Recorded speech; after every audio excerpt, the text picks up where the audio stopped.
It was a premium exclusive experience at the fourth staging of J. Festival. The event was held at the Aqueduct Rose Hall in Montego Bay and saw patrons out in their numbers enjoying the festivities.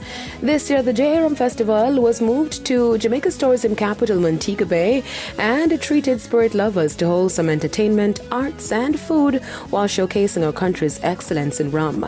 The event featured interactive seminars, demonstrations, culturally immersive activities, and exceptional live performances from reggae and dancehall hitmakers. Now, the night was brought to a climax with performances from Capleton, Sanchez, Romain Virgo, Sanchez, Savannah, among others. See how it's falling. Said I want to be close to the one. Working 9 to 5, hustling hard, stay alive, hard but you still a try. Then one day the sun came shining through. This year, the J. Festival returned with a physical staging and was presented by Alperton Estate Jamaica Rum in partnership with the Jamaica Tourist Board and the Tourism Enhancement Fund.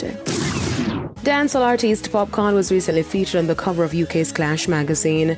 The unruly boss shared that his new album is on its way, his inspiration and his processes reflecting on grief and his need to engage. Retaining a deep love for British music, Popcaan also shouts out UK drill, muses on diasporic communications, and exclusively reveals that he is taking Unruly Fest to London for the very first time. The first staging of Unruly Fest was held in December 2018 at Goodyear Oval in St. Thomas and saw thousands of fans being treated with show-stopping performances. The date of the event to be held in the UK was not revealed. However, Popcaan's Unruly Culture Clash, a 4-day festival fusing Jamaican, African and UK music, is scheduled for September 1 to 5 on the island of Pag in Croatia.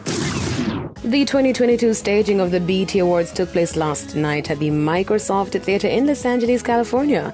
The ceremony was hosted by award-winning actress Taraji P. Henson and saw big wins, which include duo Silk Sonic taking home the most combined wins. The pair received all 3 honors they were nominated for, including Best Group and Album of the Year for an evening with Silk Sonic. Pac took home the award for Video Director of the Year. Now, Wizkid and Thames also took home the award for Best Collaboration for their massive hit Essence. Thames carved the award for Best International Artist. Kendrick Lamar won Best Male Hip Hop. Megan Thee Stallion Best Female Hip Hop. Lil Baby and Kirk Franklin won Best Gospel Inspiration Award. Sean Diddy Combs, the man of the night, was honored with the ceremony's Lifetime Achievement Award following a jam-packed tribute performance featuring the likes of Jodeci, Lil Kim and Diddy himself, as well as a tribute from Ye. The night also featured performances from Lizzo, Jack Harlow, and Chance the Rapper. The BET Awards celebrates African Americans in music, acting, sports, and other fields of entertainment over the past year. I'm Deidre Gordon reporting for ePrime.